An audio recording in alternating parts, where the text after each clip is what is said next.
అన్నా 2 ప్లేట్స్ ఇడ్లీ. హే నాకొద్దువే. నేనేమన్నా నేను ఫుల్గా తినమంటున్నానా? జస్ట్ 1 ప్లేట్ ఇడ్లీనే కదా, మూసుకొని తిను.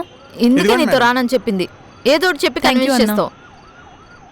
అదేమన్నా ఇప్పుడు తినకుండా ఉంటుంది అనుకుంటున్నావా? ఫుల్గా మెక్కేసి ఉంటుంది. దాని మీద కోపంతో మనం తినకుండా ఉండాలా? నా కోపం దాని మీద ఒకటే కాదు, వేరేదిలే. మరి ఏం లేదులే, లైట్ తీసుకోవే.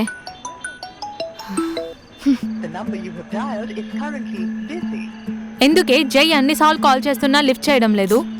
ఓ, తమరి కోపం జై మీదా? కాదు, మరి మధ్యాహ్నం ఒక డెలివరీ చేయడానికి వెళ్ళాను కదా, అతను చాలా ఇన్సల్టింగ్గా మాట్లాడాడు. అదెప్పుడు ఉండేదే కదే. మామూలు వాళ్ళైతే పెద్ద పట్టించుకునేదాన్ని కాదే. ఆయన చూస్తే పెద్ద ఆఫీసర్లా ఉన్నారు. ఆయన కూడా అని మాట్లాడేసరికి. అక్షర, చదువుకి సంస్కారానికి ఏం సంబంధం ఉండదు. ఎవరో ఏదో అన్నారని నువ్వు ఫీల్ అవ్వకు. ఇప్పుడు ఆ కోపం అంతా జై మీద చూపిస్తున్నావు. ఫస్ట్ జైకి కాల్ చేసి మాట్లాడు.